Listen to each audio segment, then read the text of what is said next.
Les invito por favor a que abran sus Biblias a el libro de 1 Timoteo, al capítulo 3. Y allí vamos a tener una exposición de los versículos 8 al 13.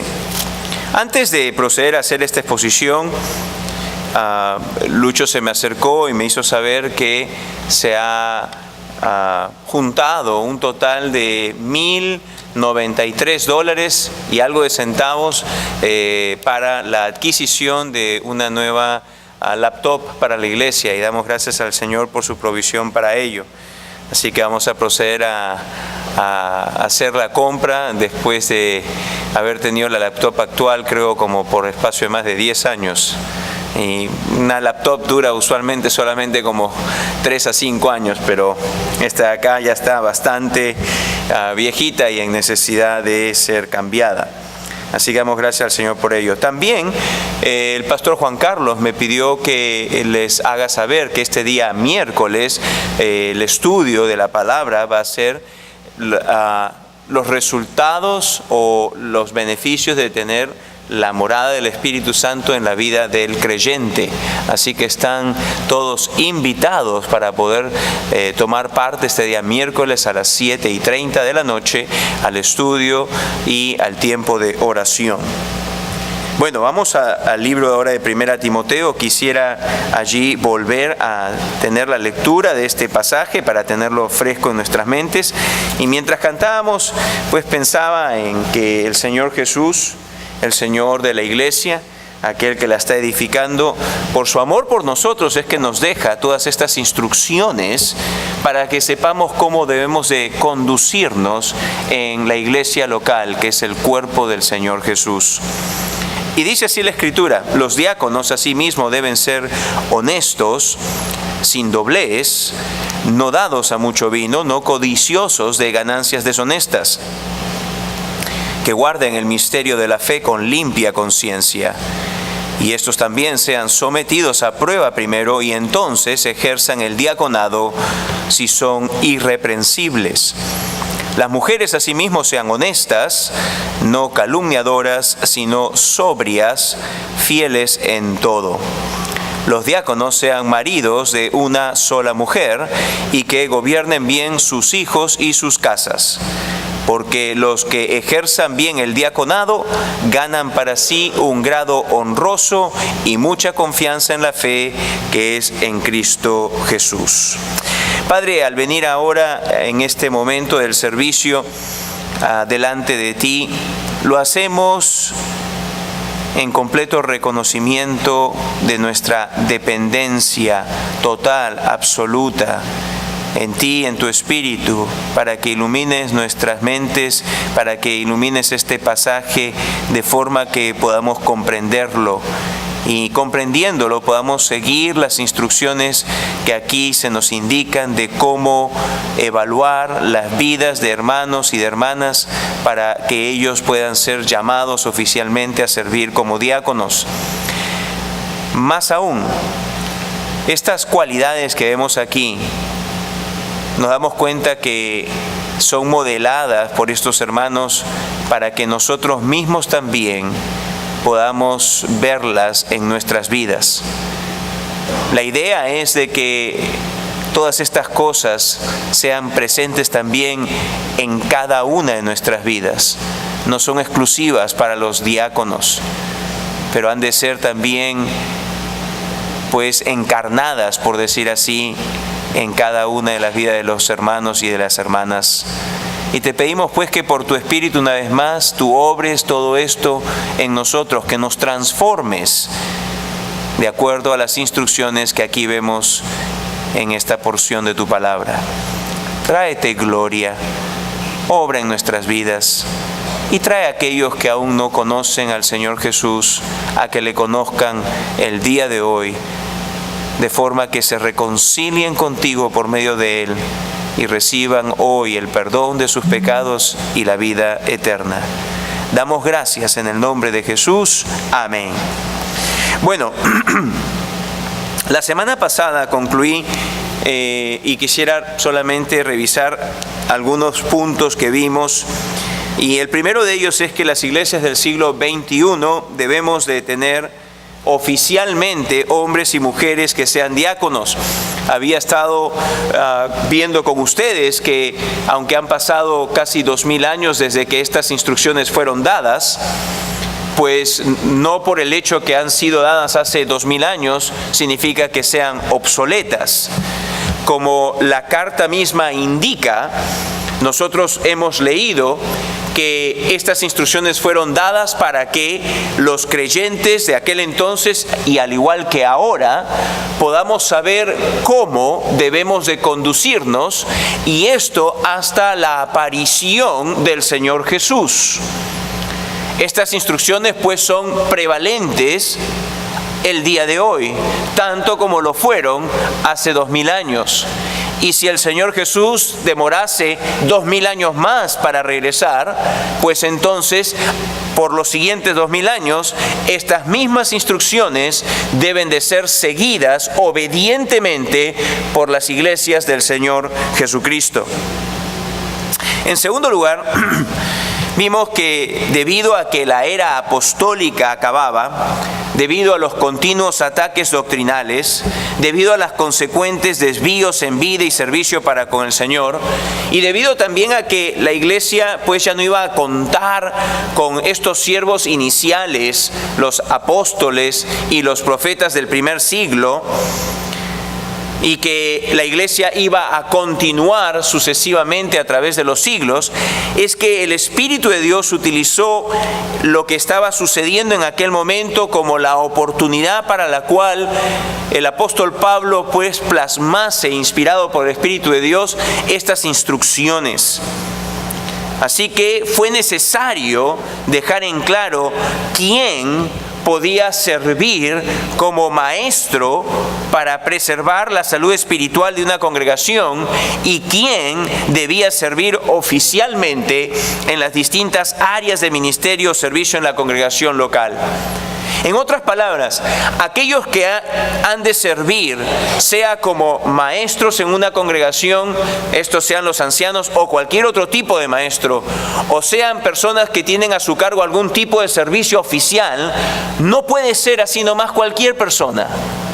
Hay ciertas cualidades que deben de caracterizar a aquellos hombres y mujeres que han de servir oficialmente en una congregación. Y para que esto no sea dejado a la opinión de hombres, que no sea dejado a la opinión de los tiempos, es que acá tenemos plasmadas las palabras del Señor que han de ser para nosotros la única guía por medio de la cual nosotros hagamos una selección de hermanos y hermanas que puedan servir oficialmente. En tercer lugar, vimos que los diáconos, o el término diáconos o diaconos, diaconía y diaconeo, han sido traducidos tomando en cuenta el contexto para indicar en forma general una infinidad de servicios prestados en la iglesia o en el cuerpo del Señor por servidores. Pero sin embargo, también vimos que hay una clara enseñanza del Señor en el libro de Juan, el capítulo 12, versículo 26, donde describe que todo verdadero cristiano es en esencia un servidor y ha sido llamado para servir. Esto significa que tanto tú como yo que decimos que somos cristianos, todos nosotros hemos sido llamados a servir. Todos nosotros somos servidores, hemos de ser servidores. Tal es así que la Escritura ha dejado en el libro de Efesios, en el capítulo 4, versículo 12, que Dios ha dado ciertos dones a la iglesia. En el primer siglo estuvieron los apóstoles y profetas del primer siglo, aquellos que se mencionan en el libro de los Hechos, y luego de la era apostólica, cuando ya no hay más apóstoles y no hay más profetas nuevotestamentarios, sino quedan solamente los evangelistas y pastores y maestros. Estos han sido dados con la finalidad de perfeccionar a los santos para la obra del ministerio, para la edificación del cuerpo de Cristo. Y cuando acá menciona Efesios la obra del ministerio, dice para la diaconía o para el servicio. Ministerio es una palabra sinónima con servicio. Cuando decimos que se le está encomendando a un hermano o una hermana un ministerio, se le está diciendo que se le está encomendando un área de servicio. Y esta puede ser, como hemos visto, en forma general, cualquier tipo de servicio. Pero en forma especial, si alguien ha de servir en la iglesia de forma oficial, en algún ministerio o servicio bajo el encargo de los ancianos y la afirmación de la congregación, estas personas han de ser así reconocidas oficialmente como diáconos, tanto hombres como mujeres. Y bueno, entonces ahora sí, continuando, considerando pues que no hay sino solo una descripción de función general, la cual es servir. Y ya que es un llamado que se hace en forma especial a hermanos y hermanas para que sirvan en una capacidad oficial en la iglesia, la pregunta es: ¿cómo podemos determinar si un creyente puede servir en esta o aquella otra función oficial? Y damos gracias a Dios que esto no se ha dejado, una vez más, como les mencioné, a la opinión de cada uno de nosotros, sino que tenemos claras instrucciones, tenemos una lista de calificaciones, las cuales, en el caso del diaconado, encontramos en los versículos 8 al 13 que ya hemos leído.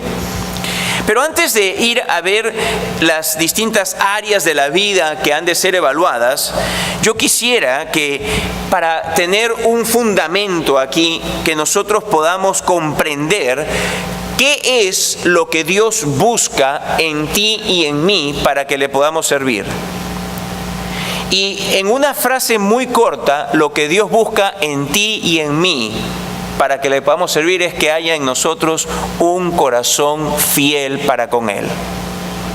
Un corazón fiel para con Él. Eso es lo que Dios busca. Eso es lo que Dios quiere ver en mi corazón. Eso es lo que Dios quiere ver en tu corazón. Un corazón fiel. Un corazón fiel. Y si nosotros vamos al Antiguo Testamento y encontramos allí un par de personajes en las personas de Saúl, el rey Saúl, y en la persona del rey David, nosotros vamos a poder ver allí el contraste entre uno que tiene un corazón fiel para con Dios y uno que no tiene un corazón fiel para con Dios. Y creo que un número de ustedes deben de saber las historias respectivas de Saúl y de David. Pero quisiera solamente mencionar algunas cosas para efectos de ilustración ahora. Llegaba el fin del periodo de los jueces. Este es un periodo en la historia de la nación de Israel, donde Israel estaba siendo gobernada por individuos llamados los jueces. Y estaba llegando el fin de este periodo, e Israel hizo algo que no debió haber hecho. Se acercó a Samuel, que era un juez y también era un profeta. Y entonces se acercan los líderes de Israel y le dicen: ¿sabes qué? Nosotros queremos que tú nos pongas un rey como las otras naciones que están a nuestro alrededor tienen. Y esto le pareció muy grave a Samuel. Porque él entendía que en esencia lo que ellos estaban diciendo es: no queremos que Dios sea nuestro rey, Israel era una teocracia, sino que queremos ser como las otras naciones. Queremos también que nosotros tengamos un rey. Y cuando Samuel les advierte de lo que esto significaba, él trae esto pues a oídos de Dios, y no que Dios no lo había oído, pero él viene, ¿cierto?, como aquel que estaba siendo un intermediario entre Israel y Dios, y le habla a Dios, y Dios le dice: mira, haz lo que te están pidiendo. Y que quede claro, no es que te están desechando a ti, sino que me están desechando a mí. Así que Dios le instruye a Samuel que hiciese lo que el pueblo quería. Ojo, acá es bueno prestar atención a esto. Lo que ellos recibieron fue al rey que ellos querían, al que en su imaginación y en sus pensamientos ellos pensaban sería mejor para que reine sobre sus vidas. De acuerdo a 1 Samuel, el capítulo 9, versículo 1, leemos lo siguiente: Había un varón de Benjamín, hombre valeroso, el cual se llamaba Cis, hijo de Abiel, hijo de Seror, hijo de Becorat, hijo de Afía, hijo de un benjamita. Y tenía él un hijo que se llamaba Saúl, joven y hermoso. Entre los hijos de Israel no había otro más hermoso que él. De hombros arriba sobrepasaba a cualquiera del pueblo. Y más adelante leemos en 1 Samuel, el capítulo 10, versículo 20 en adelante, lo siguiente: y haciendo Samuel que se acercasen todas las tribus de Israel, fue tomada la tribu de Benjamín, e hizo llegar la tribu de Benjamín por sus familias, y fue tomada la familia de Matri, y de ella fue tomado Saúl, hijo de Cis. Y le buscaron, pero no fue hallado. Preguntaron pues otra vez a Jehová si aún no había venido allí aquel varón. Y respondió Jehová: he aquí que él está escondido entre el bagaje. Entonces corrieron y lo trajeron de allí. Y puesto en medio del pueblo, desde los hombros arriba, era más alto que todo el pueblo. Saúl era un hombre alto. Todo el mundo le llegaba acá o abajo. ¿Ok? Él era un hombre alto. Y se recuerdan, era hermoso, era pintón. ¿Ok? Entonces dice allí la escritura: y Samuel dijo a todo el pueblo: ¿habéis visto al que ha elegido Jehová? Que no hay semejante a él en todo el pueblo. Entonces el pueblo clamó con alegría diciendo: ¡viva el rey! El pueblo se alegró. ¡Oh, qué alegría sintió el pueblo! Ante los ojos del pueblo, ese hombre allí, alto y hermoso, imponente en comparación a todos sus compatriotas, ese hombre pues sería un buen rey, solamente por la pinta. No tenían otra cosa para evaluar. A los ojos de ellos, la pinta que tenía ya era suficiente, ya lo calificaba para ser rey. Y el pueblo se alegró por ello. Ese sí que sería un buen rey. Miren, hasta el mismo Samuel dijo: no hay ningún otro como él. No hay ningún otro como él. Pero ¿sabe? Cuando usted lee los capítulos que siguen, el 11, el 12, el 13, el 14, uno encuentra que Saúl fue un desastre de rey. Un desastre. ¿Por qué? Porque Dios lo que hizo fue darles al rey que ellos querían. Ellos estaban ensimismados en que ellos tenían esta imagen de qué sería lo mejor para ellos. Pero era el pensamiento de ellos.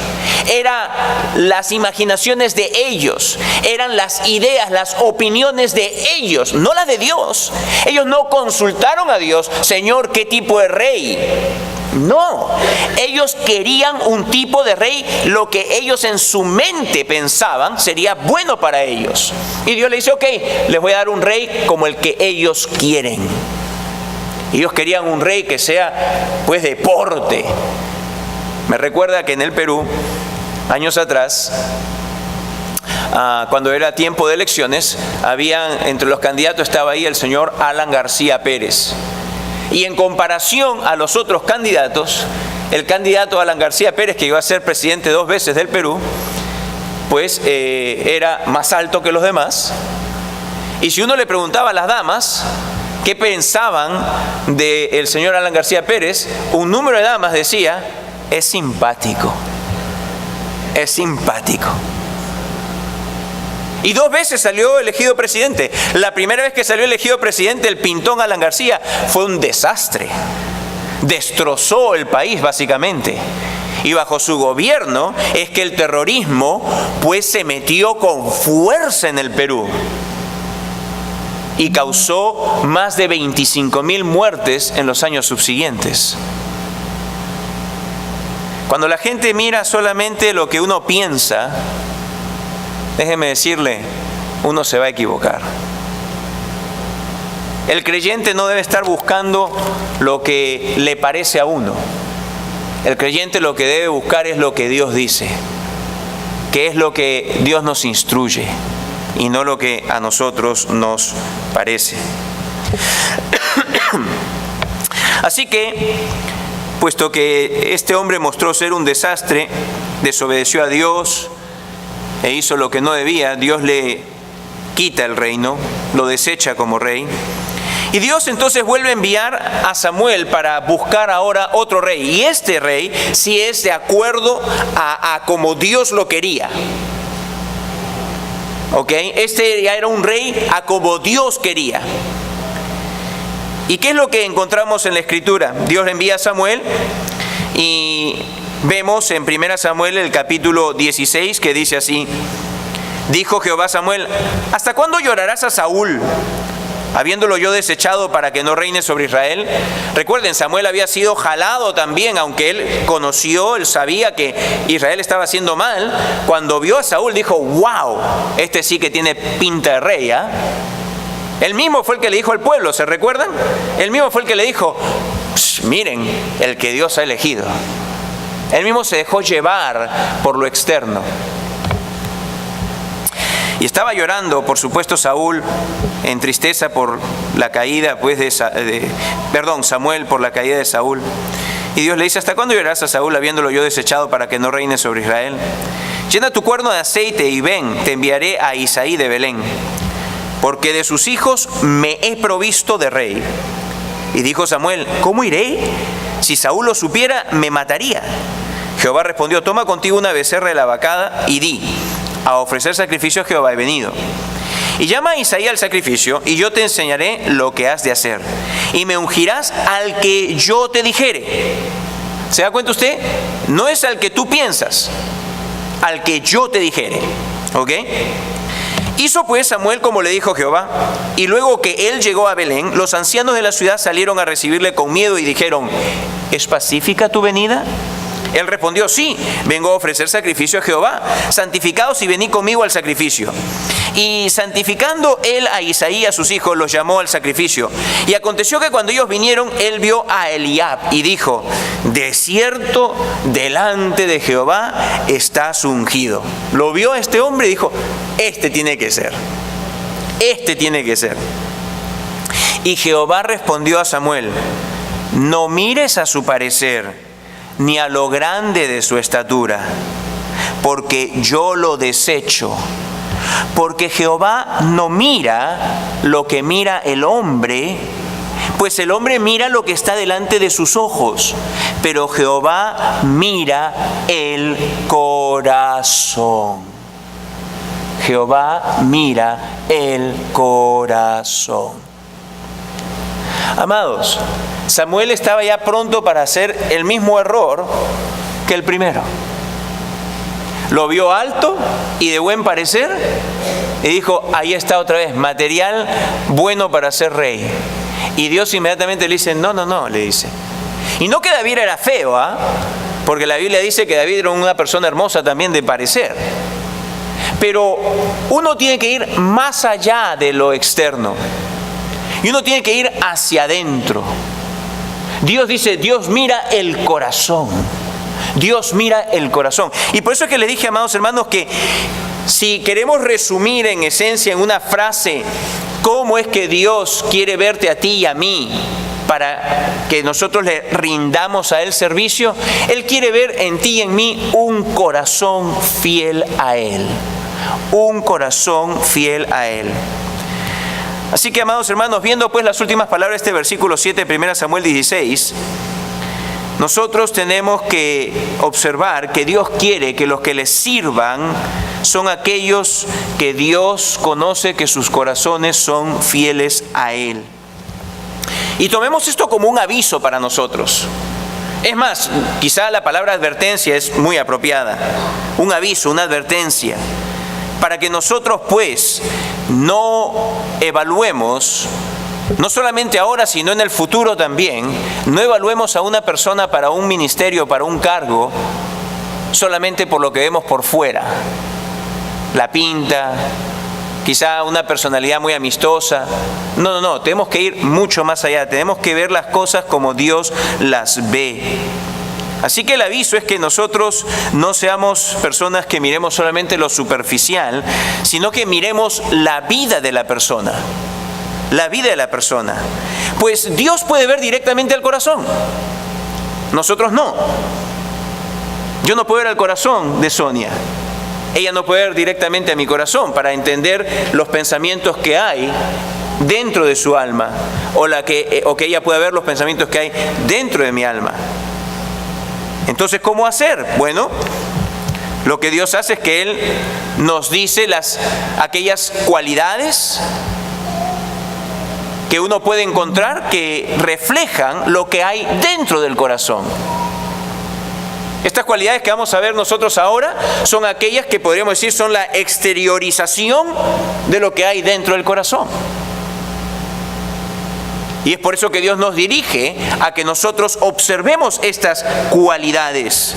Lo que hay en el corazón se exterioriza, amados, en la vida que uno lleva día a día. Esto es lo que se puede ver. Esto es lo que se debe de ver. La vida que uno lleva día a día. Y en 1 Timoteo pues nos indica que nosotros debemos de observar y evaluar la vida de los que están siendo tenidos en cuenta para servir oficialmente como diáconos. Y hay 5 áreas que nosotros debemos de ver que observar. La primera de ellas es la vida de carácter personal. La segunda de ellas es la vida espiritual. La tercera de ellas es la vida de servicio. La cuarta es la vida de pureza moral. Y finalmente la vida familiar. Son 5 áreas de la vida en las cuales un hombre debe ser pues evaluado para que pueda servir como diácono. Veamos, y aunque usted no esté siendo considerado como diácono, como mencioné en mi oración, que estas sean cualidades también que usted anhele y desee tener en su propia vida. ¿Ok? No es que solamente esto es exclusivo de los diáconos. Esto debe ser el anhelo de todo creyente. La primera área es la vida de carácter personal. Vida de carácter personal. Los diáconos asimismo deben ser honestos, sin doblez, no dados a mucho vino, no codiciosos de ganancias deshonestas. Esto es el versículo 8. Vida de carácter personal. Y acá mencionan 4 puntos bajo esta primer área. 4 de ellos. Honestos es el primero. Eso está en forma declaratoria afirmativa. Eso es lo que se busca. Y luego hay 3 cosas que uno no quiere ver en estas personas. Una positiva, afirmativa, y 3 negativas. 1 que uno quiere ver eso, 3 que uno no quiere ver en ellos. ¿De acuerdo? La que se quiere ver es que sean personas honestas. Las que no se quieren ver son que sea sin doblez, que no haya doblez en ellos. No se quiere ver que sean dados a mucho vino. Y no se quiere ver que sean codiciosos de ganancias deshonestas. Examinemos cada una de ellas, por favor. Honestos, que es la primera que se quiere ver, aquí bajo la vida de carácter personal. El diccionario de la Real Academia Española define una persona honesta como aquella que es decente y decorosa. Una persona honesta, el significado de esta palabra es una persona que es decente y decorosa, es decir, alguien que tiene dignidad. Y por la dignidad que tiene, es alguien a quien se le debe honor, se le debe respeto, se le debe reverencia. Es decir, esta persona tiene tal forma de conducirse que los demás le respetan.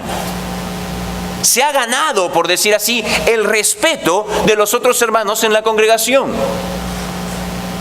El hermano que es considerado para ser diácono debe ser una persona al cual todos los demás hermanos le respeten y le tengan en reverencia. Es decir, un sentido de un respeto por la dignidad que comporta este individuo. ¿Por qué? Porque los hermanos le perciben como una persona que toma las cosas seriamente y no como algunos que toman las cosas a la ligera, como si no fuesen serias o importantes. O sea, tiene que ya de por sí de entrada ser una persona que los demás hermanos le respeten. Porque cuando ven su vida dicen, él es una persona seria. Él es una persona seria. No es como un tonto. No, él es serio. Él toma las cosas en serio. Es alguien en quien podemos confiar. ¿Por qué? Porque es una persona que toma las cosas en serio. Debe ser honesto. Honesto. No está hablando acerca de honradez, que quizá hay veces en nuestras mentes la palabra honesto y honradez son como sinónimos. No, está hablando, y por eso les digo, ustedes pueden ir al diccionario y ver allí que el significado es de ser una persona decorosa, una persona decente, y que por su decencia y su decoro pues conlleva a que los demás le respeten, lo tengan en estima, le traten con dignidad. Eso es lo que se quiere ver. Pero en segundo lugar, lo que no se quiere ver en la vida del hermano, lo que no se quiere ver es doblez. Dice también el versículo, sin doblez. Y esto literalmente se puede traducir dilogos, dos lenguas. Dos lenguas. No se quiere un hermano que tenga dos lenguas.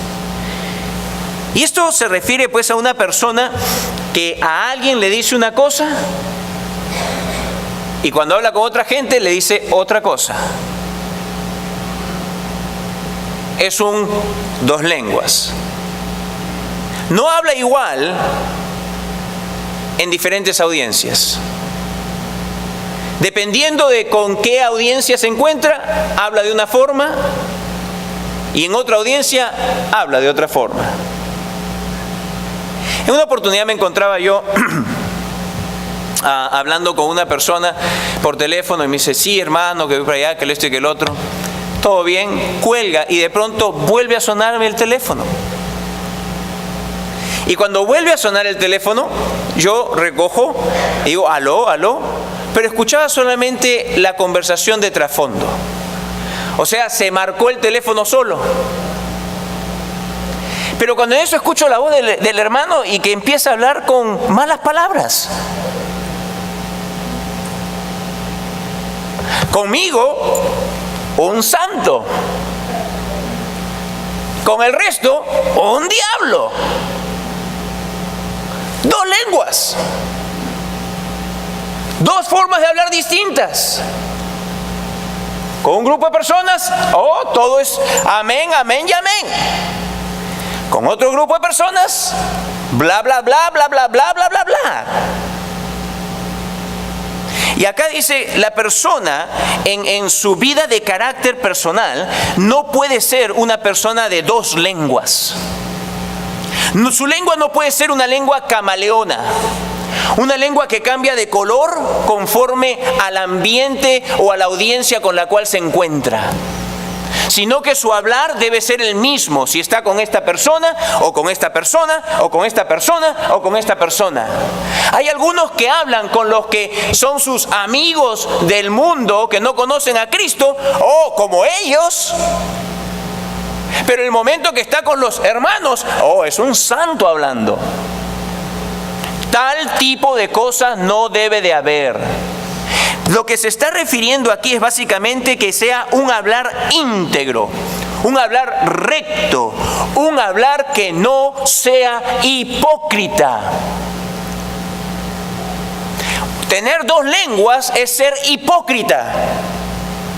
Hablar con una gente de tal forma y luego hablar del mismo asunto de otra forma es ser hipócrita. Y la Escritura nos dice, no, tú no vas a querer un hombre así. Tiene que ser un hombre de hablar recto, de hablar íntegro, de hablar que no sea hipócrita. Que lo que hable en cualquier lugar y con cualquier audiencia sea lo mismo, siempre. Y que no cambie como un camaleón los colores de su hablar. En tercer lugar, algo que tampoco queremos ver en un hermano es que no sea dado a mucho vino.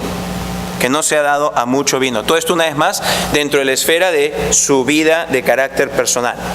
¿Ok? Lo que no queremos ver es alguien que le guste el alcohol. Alguien que le guste el alcohol. La conjugación acá, no dado a mucho vino, no dado, ¿ok? La conjugación indica una activa participación. Es decir, esta persona, incluso en algunas traducciones en inglés lo llaman adicto al vino. Es decir, pensar en divertirse o pensar en pasar un rico rato incluye el alcohol. El alcohol tiene que estar. En su mente, el alcohol es parte indispensable de disfrutar la vida. Y dice, tú no quieres una persona así, dice. Tú no quieres una persona que le guste el alcohol. Incluso puede llegar al punto que el diácono tendrá que ser una persona que, si es necesario, para no ser tropiezo de algún hermano o hermana, se abstendrá de beber alcohol. Para no ser tropiezo. Porque hay por ahí muchos niños, y no solamente me refiero a niños en edad, sino también niños a veces en la fe, que pueden malentender que el hermano bebe alcohol y no discierne entre ellos.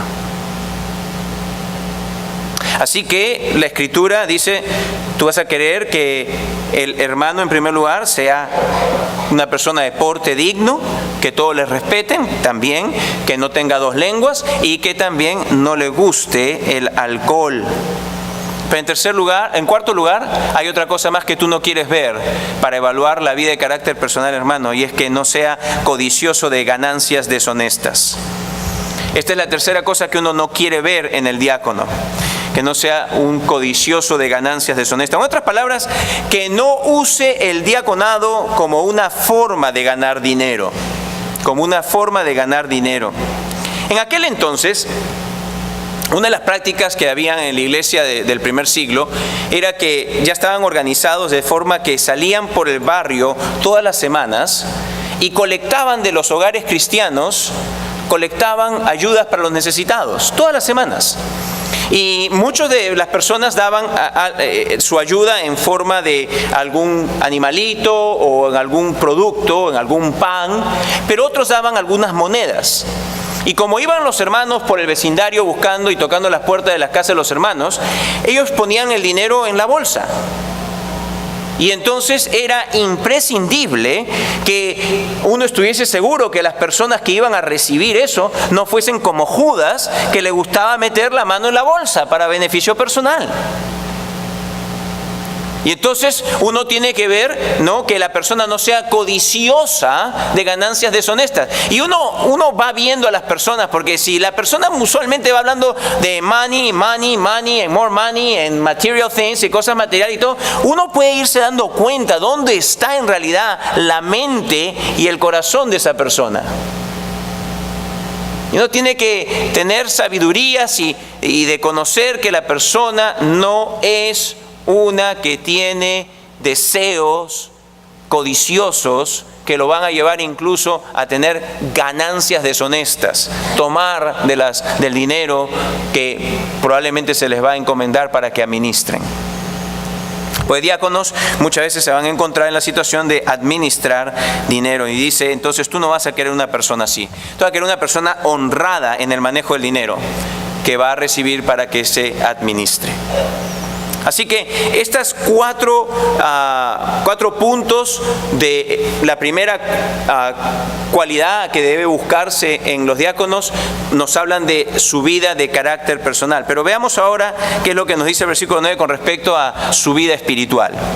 Versículo 9, que guarden el misterio de la fe con limpia conciencia. Esta es otra área ahora, otra área de la vida. El versículo 9 describe lo que debe caracterizar al diácono en referencia a su vida espiritual. Este debe ser un hermano que guarde, dice la Escritura, el misterio de la fe con limpia conciencia. ¿Y a qué se refiere esto? Primeramente, de guardar el misterio de la fe. El misterio de la fe se refiere a la revelación total del Nuevo Testamento. ¿Se recuerdan, por favor, que a este instante todavía el Nuevo Testamento no ha sido completamente acabado? Todavía faltaban unos 20, 30 años más hasta que se completase el último libro de lo que es el Nuevo Testamento, el libro Apocalipsis, y sin embargo desde ya se le decía que los libros de lo que vienen a componer el Nuevo Testamento, que hasta ese instante habían sido dados, que debían ser pues atesorados por estos hermanos, la revelación del Nuevo Testamento, que es donde encontramos el cumplimiento de todo aquello que había sido anunciado de antemano en el Antiguo Testamento y donde se nos hace saber incluso cómo todo va a acabar, como dice el libro de Apocalipsis. El diácono, pues entonces, amados, no es, ya que es llamado a guardar el misterio de la fe con limpia conciencia, no es una persona ignorante de las Escrituras. No es una persona ignorante de las Escrituras. Por el contrario, es una persona que conoce, que tiene un fundamento teológico sólido de las Escrituras. Así que no es así nomás cualquier persona, una vez más. Es una persona que también tiene un conocimiento doctrinal del Nuevo Testamento y por ende del Antiguo Testamento también, porque una vez más, el Nuevo Testamento es el cumplimiento de lo que el Antiguo Testamento anunció. Por lo tanto, es un entendimiento bastante amplio de las Escrituras, el que debe tener una persona para que sirva como diácono. Y se dice aquí de que debe entonces de guardar o proteger o atesorar en su corazón estas cosas, ¿ok?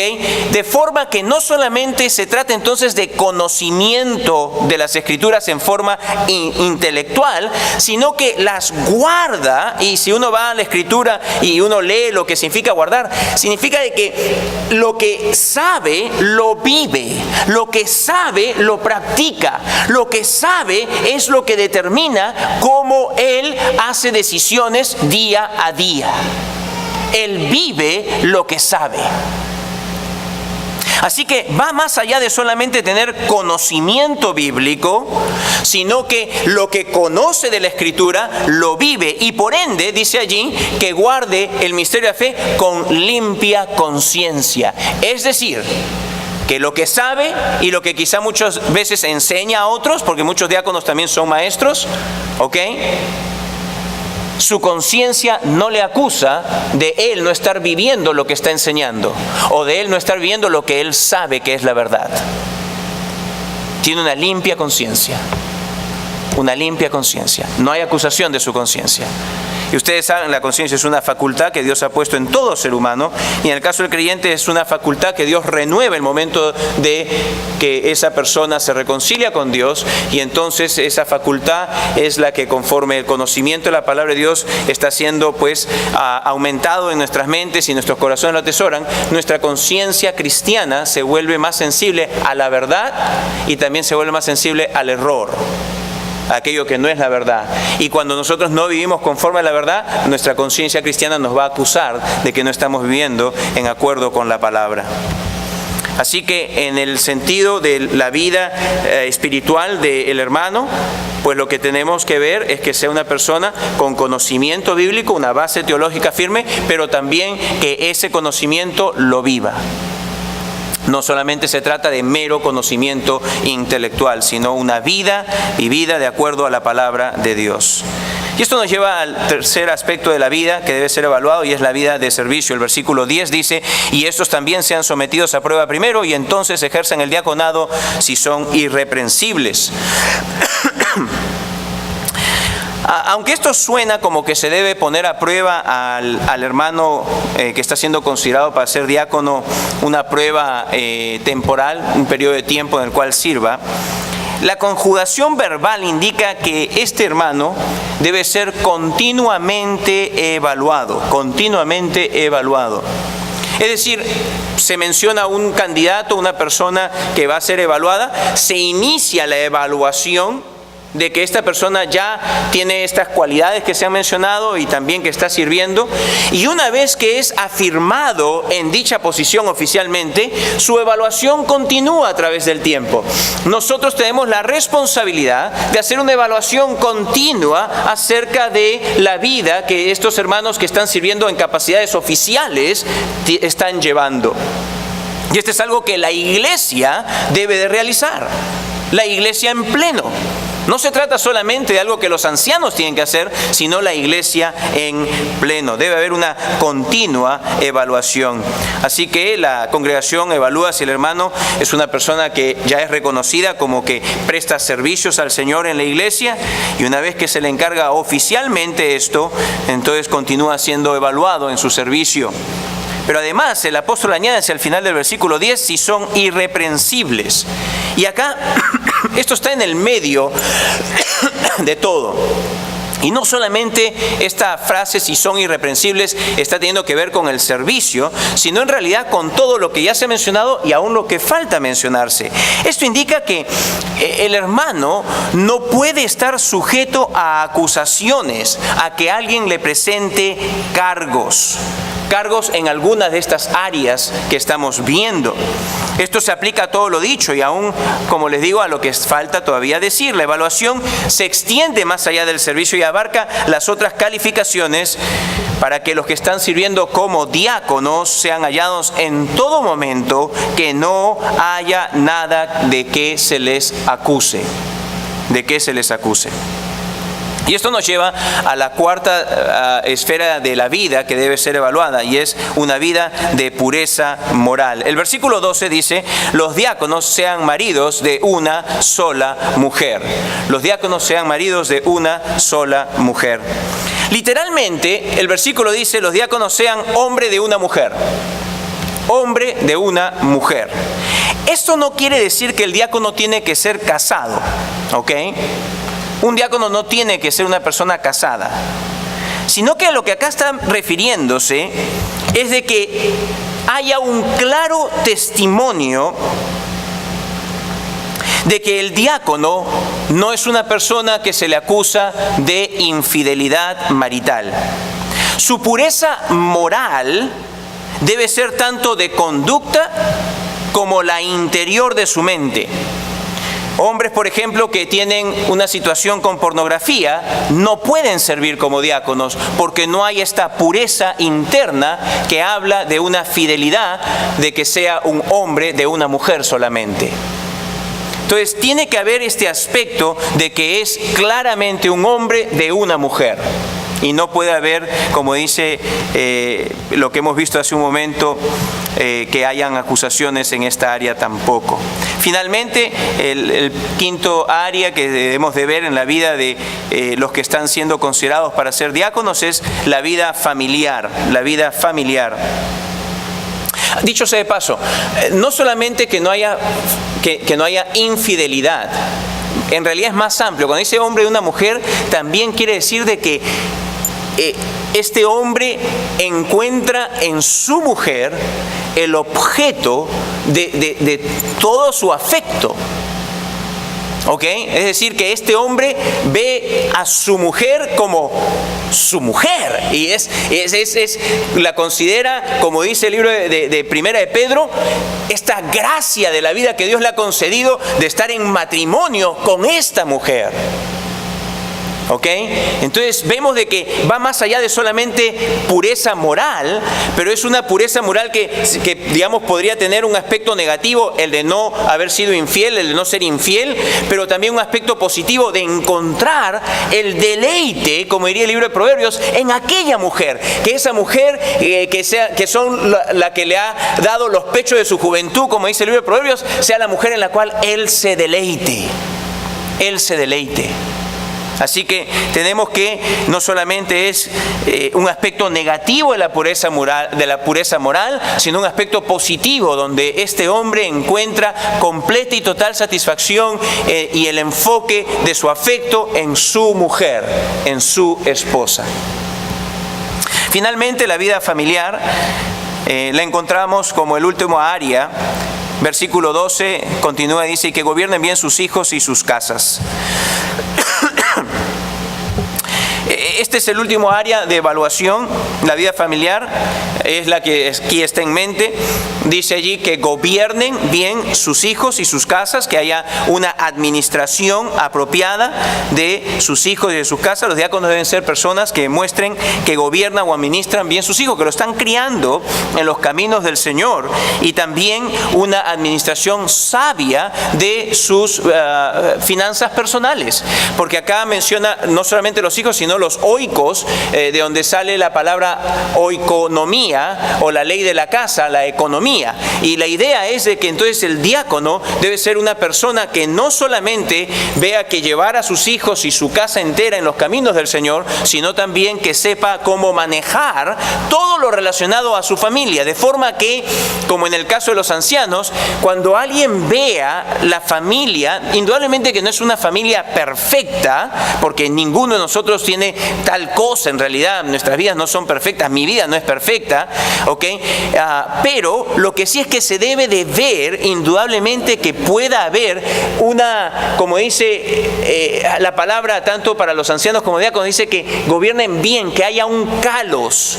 Es decir, esta palabra bien traducida acá del griego kalos habla de que se pueda ver de que estas cosas están allí presentes y que esta familia está bastante en orden. Y que hay esa hermosura, por decir así, donde está el esposo, ama a su esposa, la esposa con el esposo, los padres para con los hijos que están viviendo allí en obediencia hacia sus padres. Entonces se ve toda esta parte de acá que sirve como un testimonio hacia todo el resto de la congregación. Así que se tiene aquí de que no solamente pues entonces es el aspecto de la crianza, sino también incluye aquello que hace una familia recomendable muchas veces también, cómo maneja, administra sus propias finanzas, que es parte de ese hogar, es parte de esa casa.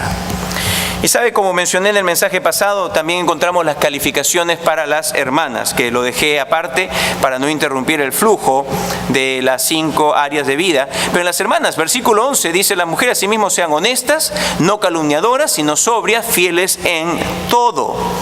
Y acá vemos unas calificaciones en particular dadas para las hermanas. Y lo que vemos aquí es que estas calificaciones encuentran un paralelo con la de los hombres en realidad. Ellas, dice, deben ser primeramente personas tenidas también como dignas, personas también, hermanas, que sean respetadas, hermanas que por su porte, una vez más, de honestidad, de decoro, ellas también conlleven del resto de la congregación ese respeto que se les da como una mujer de integridad, como una mujer que es honesta, que es digna de ser respetada. Pero en adición a eso también dice que habla de sus lenguas, que en este caso ellas no deben ser diablas.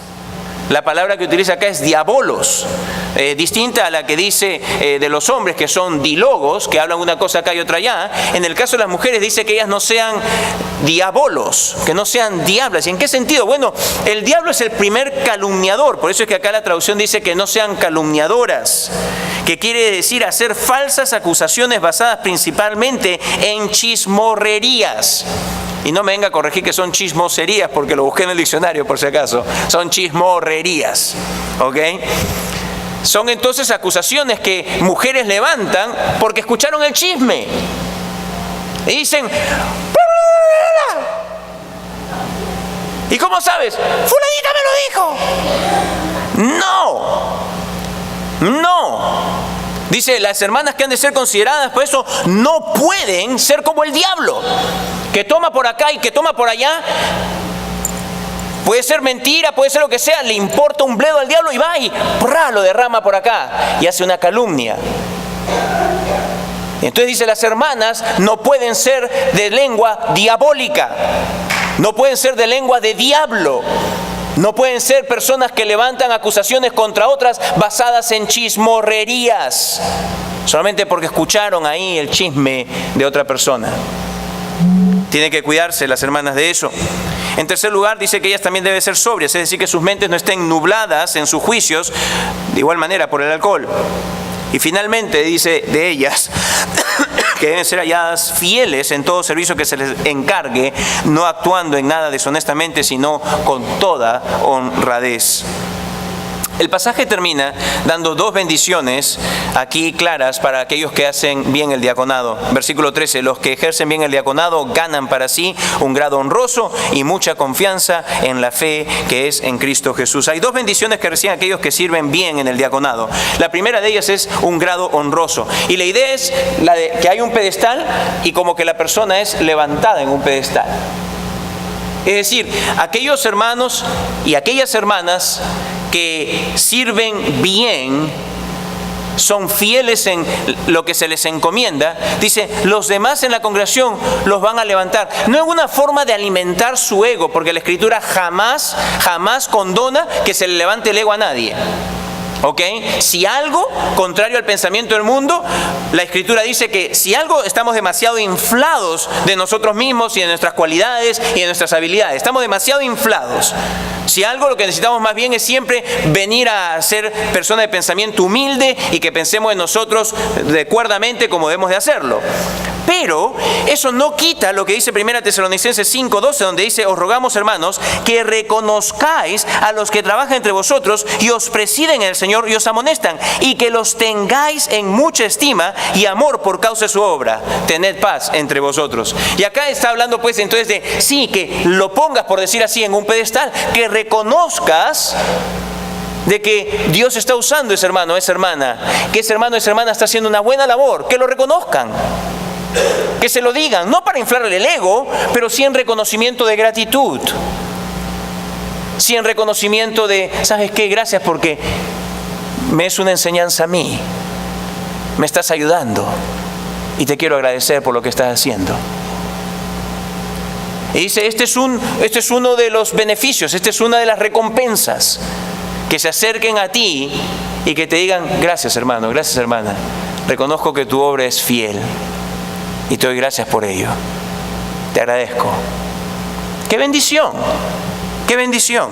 Y hay otra segunda, acá bendición, y es la que dice que también va a tener mucha estima, la que dice que va a tener mucha confianza en la fe que es en Cristo Jesús. Que quiere decir que conforme pasa el tiempo uno va ganando esta confianza y seguridad, uno escucha la afirmación de la labor que uno está realizando y eso el Señor, el Espíritu te hace ver de que Dios te está usando y que te va a continuar usando. Y eso te da mucha fe, mucha confianza en que la mano poderosa de Dios está allí actuando en y a través de ti y que puedes seguir trabajando en el servicio para el Señor. Que Dios te usa y que puedes entonces estar confiado que te va a seguir usando. Dos bendiciones, dos recompensas por medio de las cuales se busca que incentivar este servicio fiel hacia el Señor. Este servicio fiel hacia el Señor. Amados, vamos a orar. Así que aquí tenemos las calificaciones para poder evaluar en una forma, espero que haya sido amplia, de forma que puedan ver entonces por medio de ellas cómo evaluar la vida de los hermanos, de nuestro hermano Luis, de nuestro hermano Daniel, vidas de carácter personal, vida espiritual, vida de servicio, vida de pureza moral, vida familiar. Oremos. Bendito Dios, damos gracias por este tiempo y por haber podido ir a través de este pasaje donde encontramos tus instrucciones de cómo seleccionar personas para que puedan servir oficialmente en algún encargo, en algún servicio, en algún ministerio de la iglesia. Y en este momento nos encontramos buscando a dos hermanos en las personas de Luis y de Daniel para que ellos puedan servir en áreas específicas que serán asignadas por los ancianos Y te pedimos pues, oh Señor, que tú nos des la sabiduría a toda la congregación, que tenemos el Espíritu tuyo, aunque algunos de nosotros tengamos más años que otros en el Señor, tenemos al mismo Espíritu, al mismo Maestro, el cual traerá estas palabras a nuestras mentes para hacer la evaluación adecuada. Te damos gracias porque no nos dejas esto a nuestro criterio, sino que nos das los criterios divinos para los cuales hacer una selección en la cual no erremos. Damos gracias por tus misericordias, porque esto es parte de tu afecto por la iglesia, Señor Jesús. Esto es parte de tu afecto para que la iglesia pueda continuar la obra de alcanzar a otros para ti. Y te alabamos y bendecimos por ello. En el nombre de Jesús, amén.